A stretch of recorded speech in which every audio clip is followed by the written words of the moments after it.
J'avais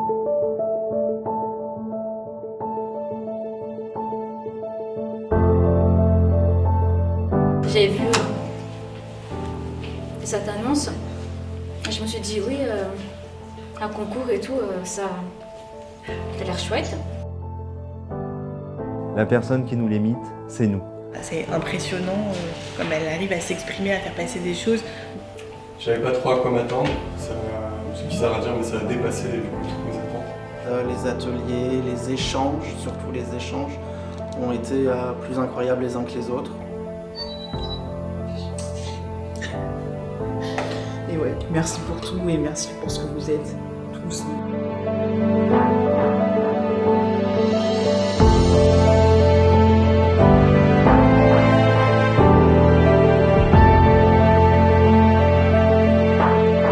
Ça a été hyper riche pour moi. Ça a vraiment été des rencontres incroyables.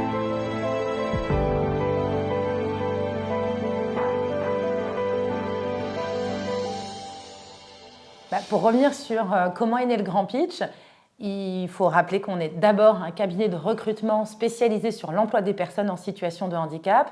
Et notre outil de travail à nous, c'est l'exercice oratoire. Le storytelling comme moyen de valorisation de son histoire, de son projet et de son parcours. Et effectivement, au fur et à mesure de nos rencontres avec les candidats et des accompagnements, on constate à quel point c'est efficace. C'est efficace pour trouver un travail, mais au-delà de ça, c'est efficace pour s'affirmer, pour prendre du plaisir, pour se réconcilier quelque part avec son histoire. Et c'est comme ça que le Grand Pitch est né, avec l'intuition qu'on tient quelque chose de percutant.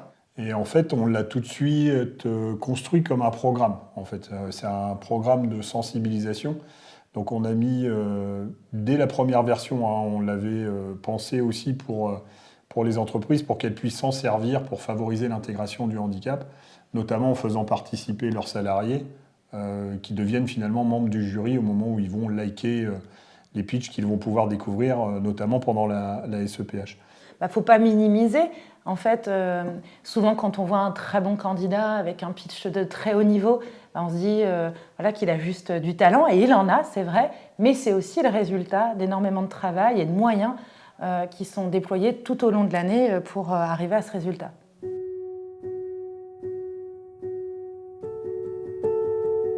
J'ai connu le Grand Pitch à l'occasion du Grand Dating 2024, auquel j'avais participé car à ce moment-là j'étais en recherche d'emploi. À l'occasion du Grand Dating, j'ai eu la chance de décrocher un emploi. J'ai fait aussi une rencontre d'une seconde entreprise dans laquelle je suis désormais aujourd'hui, qui est TD Synex.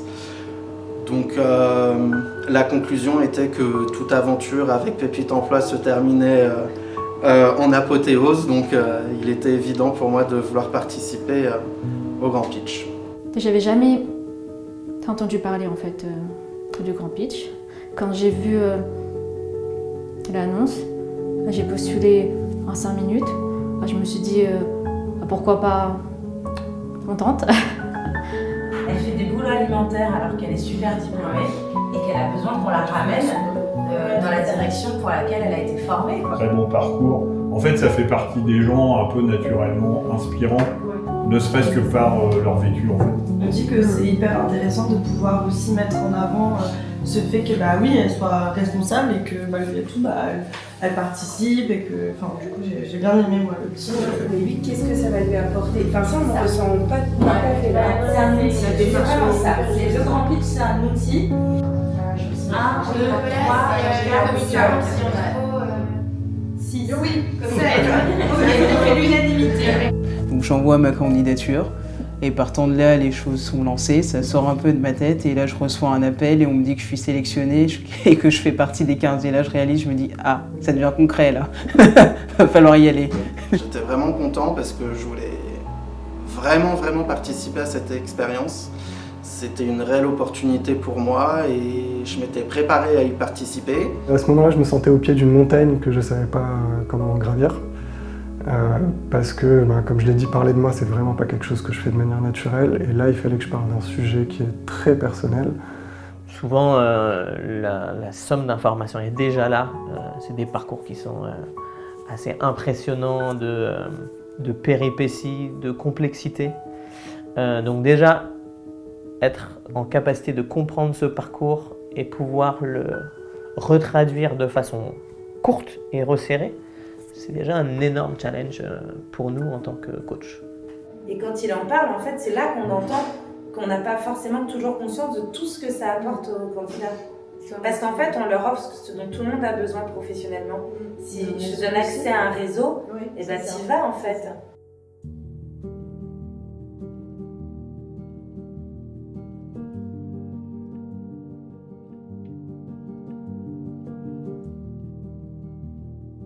Alors le séminaire en tant que tel va se décomposer en plusieurs temps.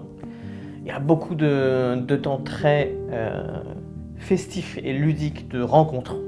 C'est avant tout un groupe, c'est des gens qui ne se connaissent pas. C'est une vraie expérience humaine qui arrive et avec toutes les timidités qui peuvent correspondre à chacun. Donc on est à la fois là pour les accueillir, les décomplexer. On a vu qu'à travers les années, il y a aussi beaucoup de choses qui vont se débloquer parce que ce séminaire offre un endroit qui est assez rare où le handicap peut s'exprimer entre personnes qui sont non jugeantes. Il y a vraiment une grande ouverture d'esprit. Arrivé au séminaire,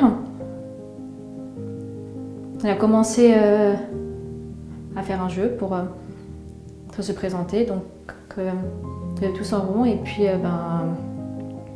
chacun de notre tour, il fallait dire son prénom. Et en fait, un temps au Québec, c'est quelque chose qu'on redoute parce que on voit notre tour arriver et puis en fait on angoisse et puis en fait dire son prénom c'est compliqué. J'ai eu un peu de mal, puis je me suis dit en fait qu'on avait tous un handicap différent, donc balance-toi. Mais j'ai aussi pensé, si les 4 jours étaient comme ça, qu'en fait, j'allais pas m'en sortir. Anticiper la tête, sauter, donc ça va, Nicolas. Yes. Flip. Bloc.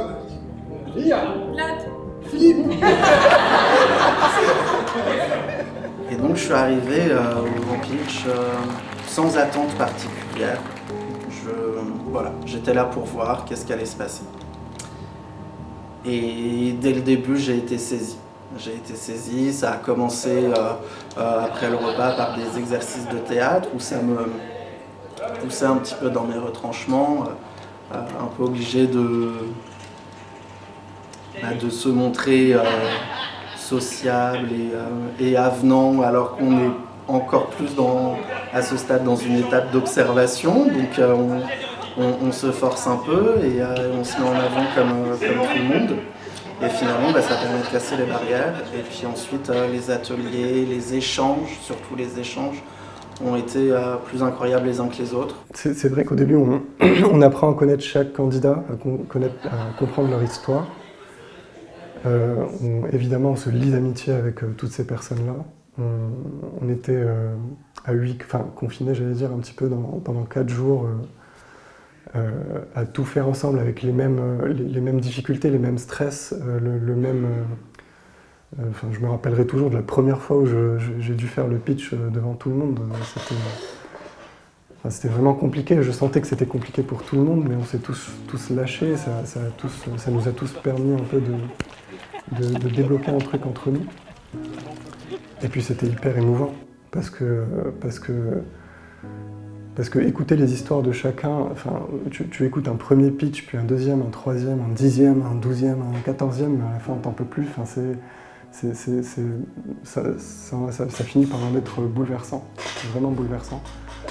Donc là, l'idée, c'est de faire ce petit truc un peu comme ça, là, bien à chaud, bien déroutant, et tout en bienveillance, évidemment. Mais elle, dès qu'elle m'a vu, elle est tombée follement amoureuse de moi. Et elle m'est rentrée dedans de manière tellement agressive que j'ai cédé à ses avances et j'ai quitté Leïla. Bonjour la vie, bonjour le monde. Un livre à écrire les cœurs en ronde. Des rêves, rien n'est impossible. Et après avoir réalisé mes propres combats, j'en ressors plus forte et plus motivée. C'est ce que je veux montrer à mes filles entendantes et aux jeunes que j'accompagne dans mon nouveau métier. Le handicap est mon défenseur central. On joue ensemble et jamais un obstacle insurmontable. Mais petit à petit, je deviens plus fort. J'évolue malgré mes handicaps. Je me revois encore galérer sur ce rameur avec cette petite vieille juste à côté de moi, d'une aisance fulgurante. J'étais complètement affaibli par la maladie. 45 kg pour 1m70, je ne faisais clairement pas le poids. Le handicap, gros sujet. Bon, je vous préviens, pour certains, ça va piquer un peu. C'est reparti pour les « il est incompétent ». La journée s'achève avec mon hyperactivité et mon TDAH, le trou dans l'attention. Je ne tiens plus en place. Là, ce qu'on n'a pas du tout fait, parce que vous partez d'un niveau déjà vachement avancé, pour certains, on a même l'impression que c'est le job, il est fait. Évidemment, là, dans le travail que vous avez à faire, chacun va remonter l'exigence d'un cran. Pour certains, c'est de regarder le timing. Pour d'autres, c'est de regarder la posture, un peu de travail sur la façon d'incarner, etc. Donc, évidemment, je vous ai toujours mis un coach, mais écoutez-vous aussi les uns les autres, parce que maintenant que vous avez tous entendu les pitchs, vous avez tous un avis intéressant à partager. Et même eux, entre eux, je me rappelle de discussions sur des personnes en situation de handicap qui vont découvrir des handicaps d'autres personnes ou des vécus d'autres personnes à travers le pitch ou à travers ces sessions de rencontres, de jeux festives, ludiques, qui vont soit débloquer des pans de eux, leur expression, en disant « Ah, tu l'abordes comme ça, tu oses en parler comme ça ». Donc on arrive effectivement à déjà débloquer, décoincer l'humain dans une première intention. Ok, trop bien. Ouais, c'est beaucoup mieux. Tu sens? Ok, on fait une pause sur Marie. Et Marie, tu peux t'asseoir, on va s'attaquer à quelqu'un d'autre. Et on va comme ça avancer dans nos pitchs. Ok? Mais déjà, Marie, si tu es bien lancé sur... Ça, c'est pour tout le monde. Si votre début il est béton et vous êtes en confiance, ça déroule beaucoup plus simplement pour la suite. Et tu vois, ça peut être aussi doux. C'était pas mon pitch. Ben ouais, c'est pour ça que je disais, le fait de lire le début d'un pitch de quelqu'un d'autre, il y a moins de stress. On est en train de lire, c'est un peu... Donc maintenant, tu as eu plein de sauces différentes. Tu peux picorer, tu peux faire ton petit medley. Même quand tu dis aïe aïe aïe, tu vois, il se touche même le dos, tu vois, même toi, physiquement, tu te mets à la place du joueur. J'avais envie de le faire, mais je savais pas si je pouvais. Si, on pourra faire une version avec, une version sans, mais à mon avis, il faut le faire. Autrement, si tu fais aïe aïe aïe juste dans la voix et qu'on ne voit pas que tu il y a un peu d'empathie, tu fais ah oui, il s'est vraiment fait mal, ça va faire bizarre, ok? Le petit ton de l'anecdote, il faut qu'on ait la surprise. Puis en plus, elle est assez marrante, donc tu peux. Là, tu l'as fait, si tu souris, c'est super marrant. Okay. Et puis, peut-être, avant de, tu vois, le truc qui me vient, c'est avant de dévoiler que tu étais à côté d'une vieille mamie, je revois encore sur Srammer en train de galérer dès les premières minutes, et à côté de moi, tu vois, tu la revois cette personne avant de le dire. Et là, les gens ils disent, c'est quoi à côté d'elle? Et là, on s'y attend absolument pas du tout. Okay. Je dis pas qu'il faut pas jouer avec le volume de ta voix, mais sans le pousser aussi fort, tu vois, parce qu'on tombe facilement... Avec le stress, avec tu vois, le fait que tu t'es filmé et t'as pas l'habitude de ça, c'est les refuges. Crier, tu vois, parler fort, c'est des refuges qui ne servent pas. Et quand quelqu'un crie, je sais pas si tu as déjà entendu. Enfin, on dit qu'on se fait pas entendre. On l'écoute pas. On l'écoute pas, tu vois. Mieux vaut un beau silence pour se faire entendre que crier. Et c'est comment vous avez envie de faire passer le message? Est-ce que vous avez fait passer le message? À travers l'humour, pas l'humour, à travers la pitié, pas la pitié, la colère, pas la colère, mais des fois tous ces sentiments peuvent se mélanger. Et c'est aussi bon une énergie qui est contenue. Tu vois, quand tu as envie de crier, tu ne peux pas crier. tu vois. Il y a un truc intéressant, plus intéressant que tout là. Je trouve que le cri, c'est un peu, c'est pas très intéressant. Ouais. Et par rapport à ce que je t'ai dit hier, je trouve ça vraiment chouette. J'ai l'impression que tu as une certaine distance par rapport à ton pitch. Ouais. On a envie de voir un peu plus de Marine. Ouais. Tu vois, que toi qui nous parles de ton histoire, que plutôt toi qui nous lis l'histoire. Tu vois, t'as l'impression de faire ça, et à la caméra, on verra ça. N'hésitez pas à grossir un petit peu plus le trait. Toi, tu as une particularité, c'est que tu as des pauses, que tu maîtrises ou pas. Pendant ces pauses, il faut qu'elles te servent. Et j'ai l'impression qu'aujourd'hui, elle te sert un plus à te charger pour donner la fin de ta phrase. Il faut que tu utilises ces pauses à bon escient. Surtout pas que je pense pas que c'est ce qui se passe, mais surtout pas de perdre le fil de ce que, et l'émotion que tu as en disant le début de ta phrase, en pensant à ce que tu vas dire. Au contraire, ces pauses, il faut qu'on sente que ces pauses sont vivantes. Et c'est pas juste seulement un bégaiement ou une hésitation. Les pieds étaient super ancrés dans le sol, tu vois, tu parles, les mains viennent et se défont, donc corporellement ne change rien, tu vois. Et en plus au niveau de la voix, par rapport à hier où tu étais vachement attaché au texte, là ça s'est libéré et ça se sent au niveau de la voix, tu vois, le corps est libre et la voix c'est vachement fluide. Quand on prend conscience de certaines positions du corps, si jamais on le sent et qu'on peut le corriger un petit peu, tout de suite on est en train de bosser en interne. Ok? L'émotion, non mais justement, on les liste. Ah d'accord, moi je parlais du mot émotion. Voilà, soit les émotions positives, soit les émotions négatives. La colère, qu'on soit habitué ou pas à parler en public, qu'on soit habitué ou pas à s'exprimer, qu'on soit timide ou pas, cet exercice du pitch devant... Monsieur.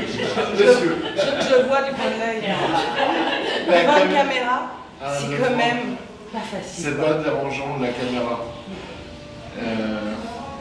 Le pitch c'est plus dérangeant parce qu'on a la caméra en face de soi. Et voilà. Et c'est ça qui fait peur. Parce que finalement, c'est même pas autant par rapport aux gens qui vont regarder derrière, c'est qu'à ce moment-là, t'es face à toi-même. C'est assez déconcertant parce qu'on se retrouve face à une caméra et en quelque sorte un peu face à nous-mêmes aussi parce qu'on doit se raconter en fait et se livrer. Donc c'est assez déroutant. Et ce qui est bien, c'est qu'il y a beaucoup de bienveillance derrière la caméra. Je suis en train de couper la voix mentale qui est en train de me dire oh là là, le texte, est-ce que tu le sais, est-ce que tu vas te souvenir de la transition, etc. Donc je suis plus dans un état, tu respires, tu cherches tes appuis et ça va bien se passer. Quand tu veux. Et quoi? J'ai même une vie intime, épanouie. Non, nous ne sommes pas des êtres asexués.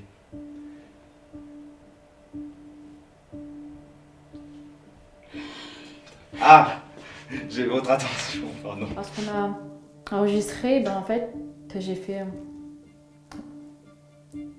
du one shot. Et on a été mis à l'aise en fait pour enregistrer, à nous guider, à nous rassurer, voilà. Et puis j'ai demandé en fait à regarder un peu les images, donc vous pouvez dire à quel point, parce que j'étais en confiance. Et pour une fois, le retour, ça m'allait. À force que l'on me juge, apprenant mes hésitations pour un manque de confiance en moi, eh bien, ça s'est réussi. Je n'ai plus confiance en moi. Non mais c'est très bon, c'est très toi. Moi je trouve, alors je te voyais pas, mais je sais que là en plus tu fais un petit peu de gestes avec la main. Ouais, non mais il y a eu des sourires, il y a eu des. Vous étiez où alors non, c'était joué. Nicolas, ça m'a dit, vas-y. Non mais et puis je pense que pour moi les. Ouais, c'est nickel. C'est ce qu'on a vu, et c'est un petit peu même mieux au niveau du jeu que ce qu'on a vu ce matin ou hier. Tu sais qu'à la fin, tu peux signer sans parler. C'est vrai? Ça sera sous-titré. Ah je peux faire ça alors. Donc en plus j'aurai la version, j'ai le texte, et ça serait plus fort que tu finisses en silence et tu restes, tu vois. Madame, Messieurs, bienvenue pour cette cérémonie du Grand Pitch. Pas de repères, pas de voix devant. Famille, amis, foi, qui pour un élan? Seul. J'ai perdu. Désolé. Et j'ai raté en plus, ouais, jugé, mais oui. La journée continue avec mon hyperactivité et TDAH. Vous le voyez sûrement, je me balance depuis tout à l'heure. On pourrait croire que je suis sur un bateau en plein milieu de l'océan, mais non, je suis sur Terre. Et souvent j'entends que c'est tout... Oh, non. Vous avez déjà fait un plan à 3 ? Parce que moi oui, mais attendez, je vous explique. J'ai rencontré Miki par hasard en septembre 2012. Elle m'attirait pas du tout, d'autant plus que j'étais en couple à ce moment-là. Mais elle, dès qu'elle m'a vu, elle est tombée follement amoureuse de moi. Ah, j'aime pas. J'aime pas, c'était pas moi, non, je veux rien. À 16 ans, j'ai eu le choix entre sombrer ou faire face à l'adversité. Petite anecdote, j'ai en mémoire ma première séance de renforcement musculaire. Je me revois encore sur ce rameur, en train de galérer, quand soudain, je m'aperçois qu'il y a... Non, ça va pas. Ah!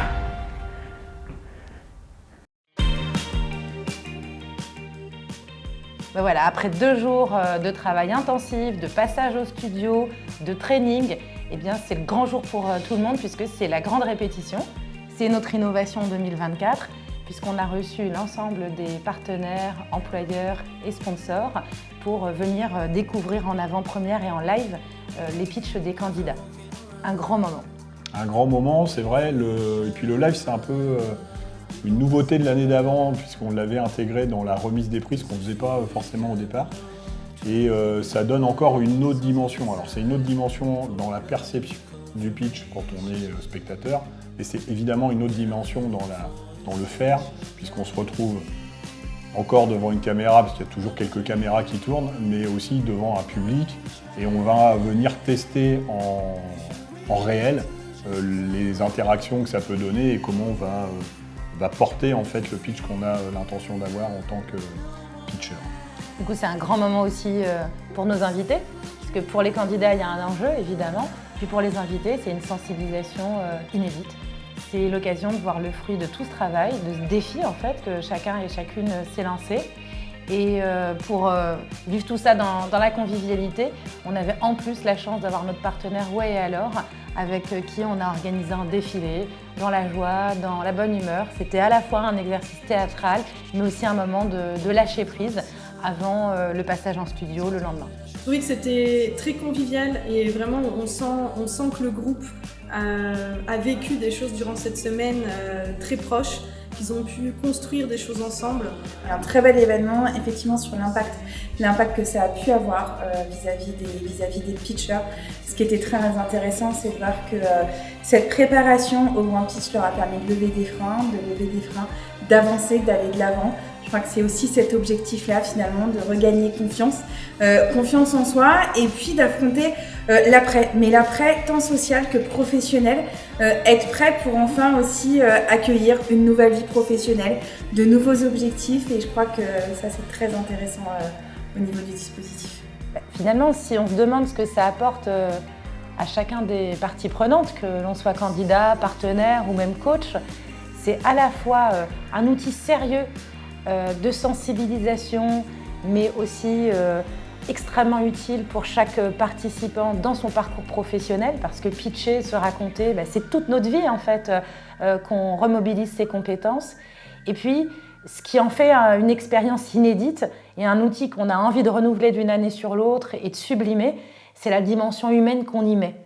Nous, on y met beaucoup d'humains, mais ce sont aussi les employeurs, les partenaires, les candidats qui, en étant très généreux dans leur investissement, dans leur implication, dans le souhait aussi de partager des choses plus intimes, qui en font une expérience unique.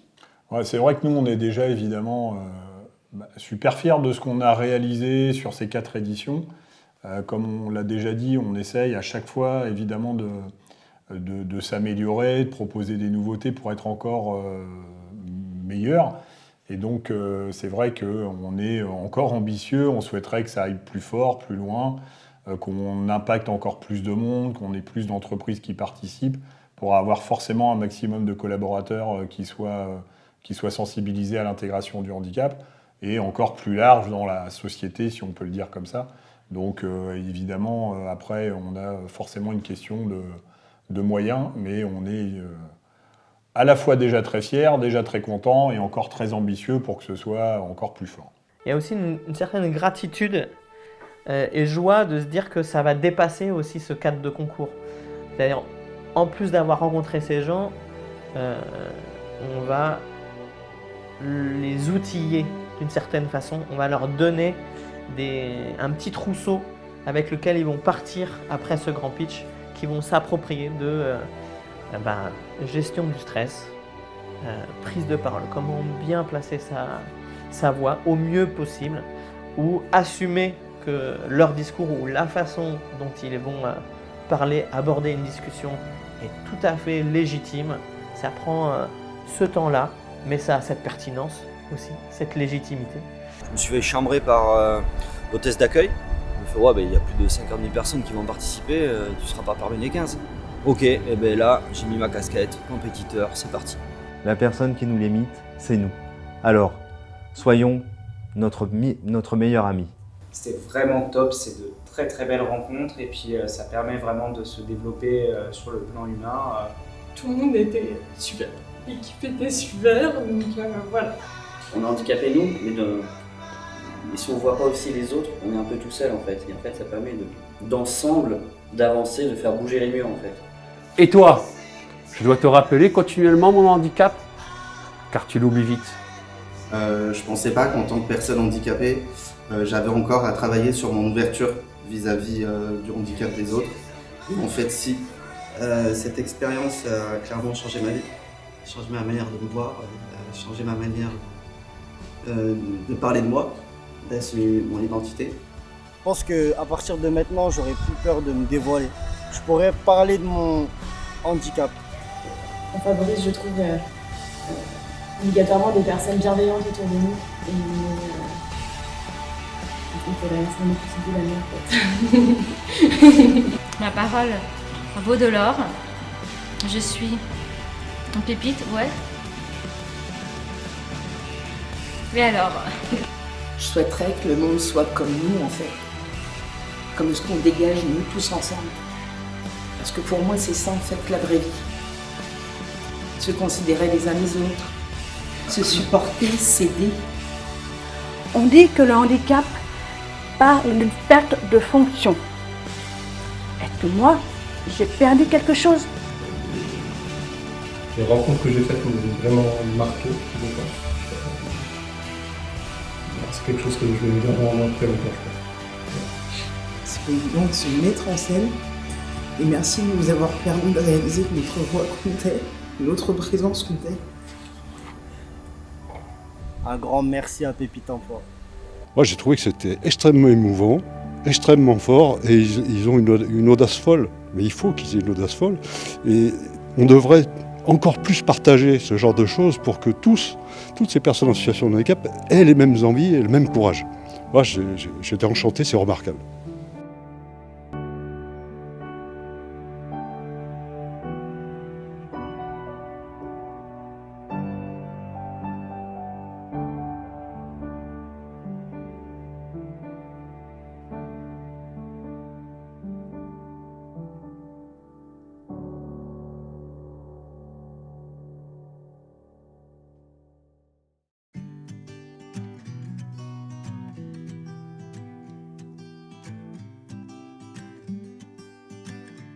C'est impressionnant comme elle arrive à s'exprimer, à faire passer des choses. Moi je connais pas la langue des signes, mais bon, on comprend quand même quand elle signe. Enfin, bon. Ce sont des candidats en fait qui sont venus carrément avec leur univers et c'est vachement touchant parce que déjà on n'est que dans la première partie de leur travail d'écriture et de pitch, d'oral. Et en fait, c'est déjà très émouvant, mais c'est aussi très vrai, très touchant. En vrai, cette confiance en moi, je l'ai depuis le départ. Mais grâce au pitch, je serai encore plus confiant. Parce que là, je vais vraiment parler de moi. Et là, ça m'apporte encore une motivation, une détermination. Et là, je pense qu'après ça, je vais avoir peur de rien.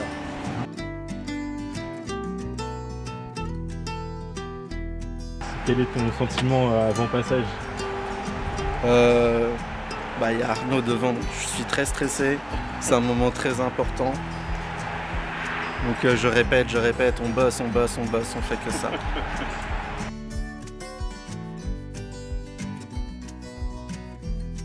Enfin, moi j'ai pris beaucoup de plaisir et puis surtout à voir la progression de certains parce que j'avais participé à l'atelier d'écriture. Donc c'était quand même au démarrage, hein, c'était quand même assez tôt. Et de voir leur évolution, franchement, c'est...